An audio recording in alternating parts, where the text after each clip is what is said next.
et nous allons parler du jardin d'Éden. En anglais, Eden, c'est hidden en termes de prononciation. En anglais, Eden se prononce Eden, E-D-E-N.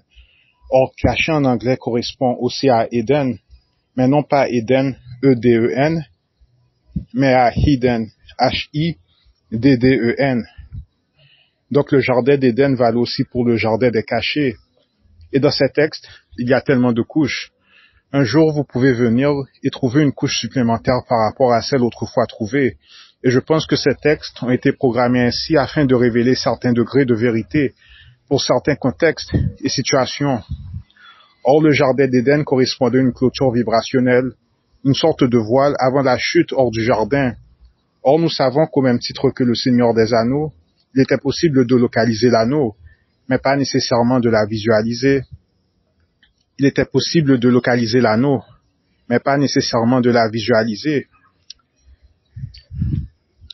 Et cela correspond à des dossiers de vision, car il faut la fréquence adéquate. Au même titre que dans Lost, l'île était cachée de la vue du monde extérieur, et c'était pareil avec le jardin d'Éden. Et le jardin d'Éden était gardé, l'accès, la vue par des chérubins. Et lorsque Ève a accepté l'offre du serpent, ils se sont rendus compte qu'ils étaient nus. Ils se sont rendus compte qu'ils étaient nus, donc ils étaient vus et visualisés, épiés, espionnés. Ils se sont donc couverts. Et le jardin d'Éden était gardé, l'accès, la vue par des chérubins. Et lorsque Ève a accepté l'offre du serpent, ils se sont rendus compte qu'ils étaient nus, donc ils étaient vus et visualisés, épiés et espionnés. Ils se sont donc couverts. Ils avaient donc perdu de la valeur, raison pour laquelle ils ont été expulsés. Car avant, ils n'étaient pas observés, car le serpent n'avait pas vraiment accès au jardin d'Éden, bien qu'il était en mesure de le repérer, au même titre que le Seigneur des Anneaux. Or, nous savons qu'au même titre que le Seigneur des Anneaux, il était possible de localiser l'anneau, mais pas nécessairement de la visualiser. Ils se sont donc fait découvrir, vus et visualisés. En acceptant l'offre, ils se sont donc fait découvrir, vus et visualisés. On ne sait pas si l'offre, est-ce que c'était des relations intimes, est-ce qu'ils ont mal performé cette relation intime, mais ils se sont fait découvrir, vus et visualisés car ils ont perdu de la valeur. Ils se sont rendus compte qu'ils étaient nus. Et voilà donc pour ceux qui a trait avec la nudité. Ils font encore beaucoup plus d'argent lorsqu'ils nous observent nus. Et pensez-y, le concept de pédophilie vient de la visualisation, de la vue. Un voyeur est une personne qui récolte de la gratification sexuelle en observant des individus, eux-mêmes en toute ignorance. Un voyeur est une personne qui récolte de la gratification sexuelle en observant des individus, eux-mêmes en toute ignorance. Donc, un voyeur est une personne qui récolte des crédits aux dépens de gens qui participent et qui s'engagent au sein du marché des relations intimes. Le voyeurisme est un terme à connotation morale et pénale qui décrit un comportement, une tendance voyeuriste, c'est-à-dire basée sur l'attirance à observer l'intimité ou la nudité d'une personne ou d'un groupe de personnes dans des conditions particulières en cherchant à y éprouver une jouissance et ou une excitation, délactation voyeuriste. Et vous le voyez venir, selon les infos, les glaces, le port des lunettes constitue une façon de protéger sa vue. Le port des lunettes constitue une façon de protéger sa vue, sa vision et le prélèvement d'énergie. Il est dit que les célébrités portent des lunettes afin de maintenir un certain degré d'anonymat. Vrai, mais cela va plus loin. Le port des lunettes de soleil les permet de protéger en quelque sorte le prélèvement de certains excès énergétiques qui est prélevé de l'œil. Le port des lunettes de soleil les permet de protéger en quelque sorte le prélèvement de certains excès énergétiques qui est prélevé de l'œil. Comment cela? Le premier réflexe lorsqu'une personne est fatiguée correspond à un battement irrégulier des cils, et ceci car la fatigue nous force à fermer l'œil, notre vision externe, notre vue, qui est connectée à son interne. Et le danger est que lorsque vous êtes une célébrité, il vous faut savoir comment vous protéger, et ceci à cause de la quantité de gens qui essaient de vous épier, vous zioter, non pas seulement la machine, mais aussi des gens de tous les jours, les idolâtrants. Et les verres et lunettes de glace, version et explication matricielle servent à améliorer la vision, la vue, la visualisation, la perception, l'observation. Et si vous regardez dans la matrice, quel était le point commun de toutes ces personnes? Ils portaient tous des verres, Morpheus, Neo, Trinity, et les autres agents, même Cypher, même l'agent Smith, ils portent tous des verres de lunettes. Ils portent tous des verres.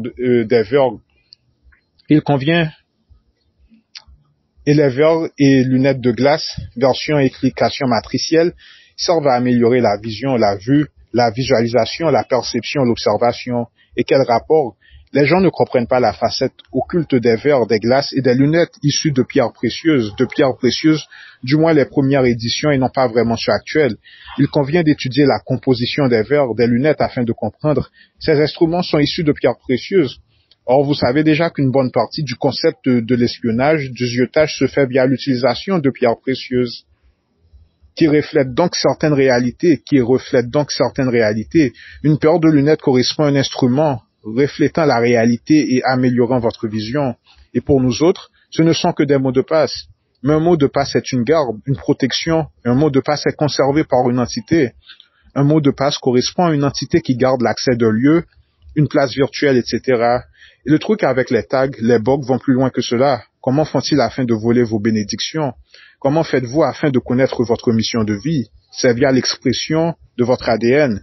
Et ces bugs et ces tags infiltrent votre ADN. Et c'est ainsi qu'ils sont en mesure de voler votre vision, votre vue, votre profit et donc votre bénédiction. Et vous vous demandez souvent pourquoi vous n'avez pas été en mesure de produire, de réaliser un profit par rapport à ce que vous avez produit. Et j'ai une bonne et une mauvaise nouvelle à la fois pour vous. Ce que vous avez produit a manifesté un profit. Malheureusement, ils ont simplement volé le profit qui vous correspondait. Avant la manifestation de l'état brut de ce que vous faites, certaines entités sont en mesure de voler l'équivalent énergétique de votre bénédiction avant qu'elle se manifeste au sein de votre vie. N'avez-vous donc jamais entendu parler des Dreamcatchers, des intercepteurs de rêves? Donc, le rêve est une vision, des gens qui attrapent et interceptent votre rêve. Votre rêve est un profit, une vision, une prophétie. Et tout ce qui a trait au terme port constitue un portail, le passeport, l'aéroport, différents portails, dont le passeport venant et permettant d'accéder à vous, car le passeport est un passe-partout, donnant accès à différents codes en bloc de votre être, et ceci car vous avez plusieurs noms, un de commerce, celui de naissance qui appartient au gouvernement à titre d'exemple, et le nom de votre lignée ancestrale. Ils ont essayé de s'approprier de certaines richesses que vous avez en implantant des bugs, des tags en vous. Ils essaient de vous mettre en prison, vous traquant via votre vision, tout en se déclarant souverain aux dépens de votre richesse, votre bénédiction. Et lorsque vous êtes endetté, la possibilité d'aller en prison est réelle. Et lorsque vous êtes détenu, vous donnez de l'argent aux banques. Il faut un paquet de fric à votre dépens, beaucoup plus d'argent que lorsque vous bossez de 8 heures à 4 heures ou de 9 heures à 5 heures. Ils utilisent le crédit de vos noms afin de payer leurs prêts immobiliers et hypothécaires. Et pourquoi devons-nous savoir tout cela? Car vous avez différents noms et vous êtes responsable de vos noms.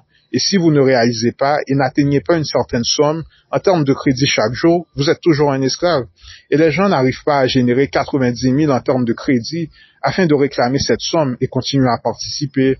Et comment faites-vous donc afin de les réclamer? Et c'est ce que la monétisation permet de faire en faisant de l'argent via la monétisation du net et tourner cela, les convertir via la modalité de l'horloge à l'arrivée de chaque tranche d'or, de chaque tranche d'or est quelque chose d'assez aisé.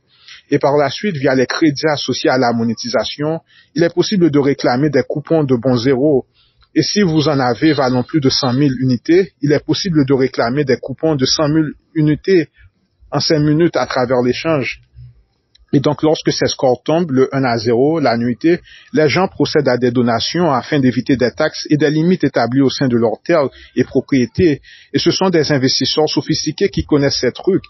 Et c'est en fait ce qui arrive lorsque le prix de votre prêt hypothécaire explose. Car ils font usage des scores, le 1-0 en termes d'annuité, afin de vous parier à zéro. Et ce sont des investisseurs sophistiqués qui connaissent ces trucs. Et même si c'est seulement $1 à $3 de donation, cela agit comme une contrebalance afin de contrer la dette, car ils peuvent être endettés de 30 000 en termes d'unités, mais ensuite faire usage de ces $1 à $3 de donation et les échanger au sein du marché de la tendance boursière et transformer ces $1 à $3 de donation et les convertir en 3 000 en termes d'unités, en termes de crédit, et ceci via un créditeur en partie garanti. Et la monétisation permet de collecter des coupons, et c'était la tentative de survie de Mike Lynch. La monétisation permet de collecter des coupons. et ceci via un point zéro, c'est-à-dire via un créditeur en partie garanti, une compagnie d'une façon souveraine et qui provient d'un fuseau horaire, d'une zone horaire différente. Et lorsque vous monétisez, vous devez le diffuser depuis un point zéro, c'est-à-dire qui est souverain, car toutes les régions au sein de la surface ne sont pas souveraines, loin de là. Et ceci car l'État peut réclamer vos crédits comme étant les leurs.